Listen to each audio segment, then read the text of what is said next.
Let's jump into problem 22.5a, a change in inventory method. We're going from weighted average to FIFO, and when a company changes their inventory method, this will typically be considered a change in accounting policy / a change in accounting principle. And when we make a change in policy or principle, that means it's going to be done retrospectively, and that means it's a minor pain in the rear end for us accounting students or for us accountants. So let's jump into the problem and see what we're up against. Caramia's Produce, a fruit and vegetable wholesaler, began operations January 1st, 2029. It's used weighted average cost formula since inception. Effective January 1st, 2031, so a couple of years in, they change to FIFO. They conclude that FIFO better reflects the physical flow of perishable goods and provides more relevant information. Caramias presents one comparative year in his financial statements, and income taxes are to be ignored. And it gives us ending inventory had they been doing FIFO, that's here, and weighted average what they were doing, and they're switching to FIFO. So the first thing I like to do is sort of think, like, how would this change matter, right? They're going from here to here.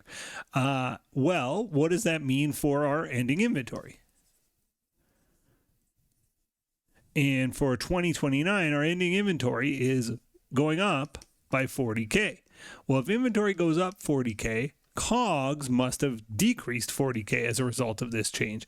And if COGS decreases, net income, COGS is an expense, net income goes up 40K. So that's sort of how I look at those changes. Now, here's where it gets weird. When you have multiple years, you don't sort of look at them in a vacuum. I don't say, okay, well, this one, the difference is, what is that, 75K? Yeah, 75K different.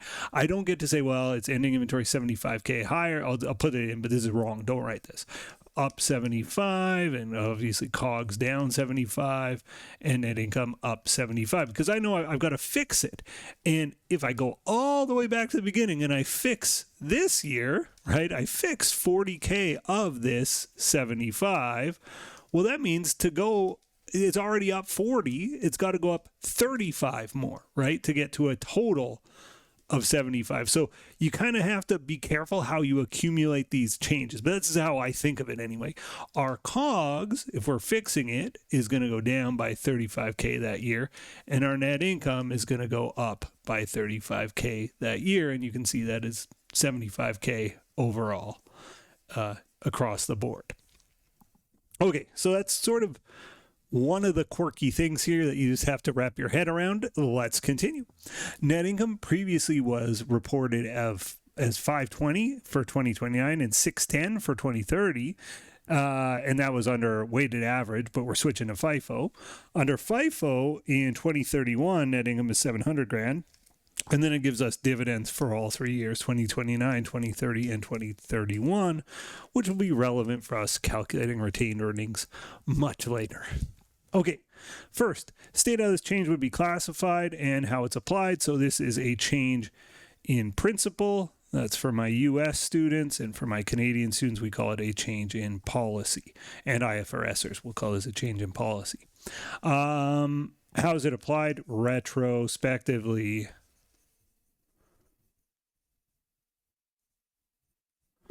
Okay, calculate the effect of the change on net income for 2029 and 2030 and the restated net income for each year. So we got 2030 and we got 2029. We've got original net income. We got the change, and we got the adjusted net income. So let's do 2029 first. 2029, the original net income is 520K. Oops.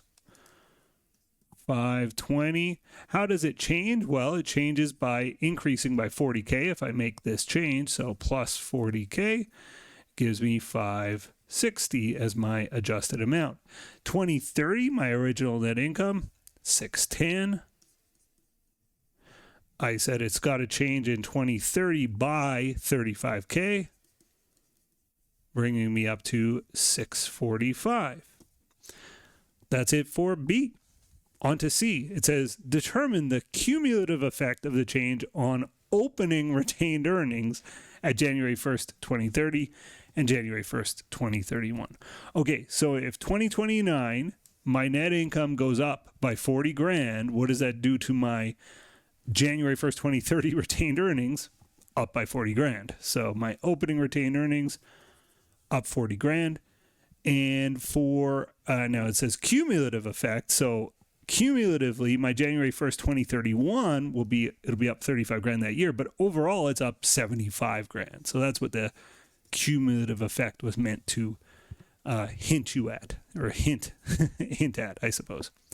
Okay, next, D, prepare the journal entry. The journal entry is pretty straightforward. Our inventory's got to go up 75K. So I'm going to debit inventory, debit 75K, and the credit here is to retained earnings, right? Our opening retained earnings has got to go up 75K. Our opening inventory goes up 75K. This COGS net income all winds its way into retained earnings.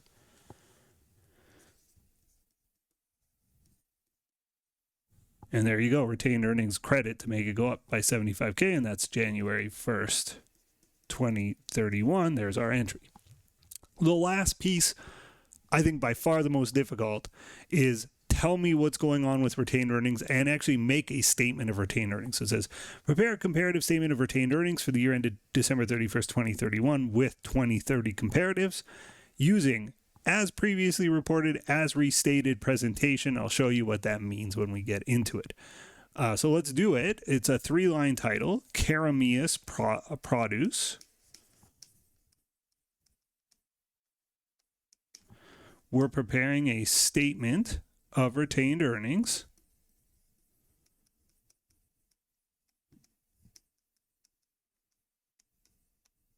And this is for the year ended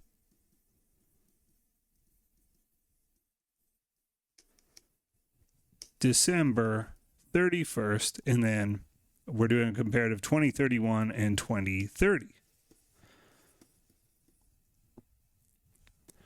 So it's as previously reported, as restated for the opening balance. So how do we do the opening balance? We say retained earnings, January 1st, as previously reported.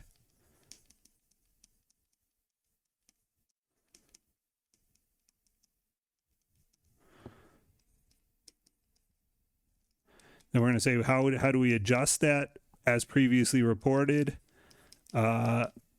statement, or as previously reported retained earnings? Adjustment due to inventory policy change.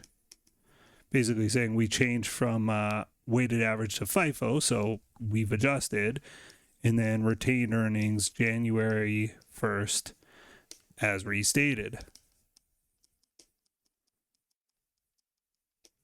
So just a disclosure thing, right? We're telling people, here was our, on previous financial statements, this is what we showed retained earnings as. Here's the adjustment we made, and here's where we sit. Quick cough. Okay, so let's do 2030. I think I've maybe over-talked this one. January 1st, retained earnings as previously reported is not given. And so we actually have to figure it out. That's what makes this a harder problem, is you actually have to puzzle your way through it a bit.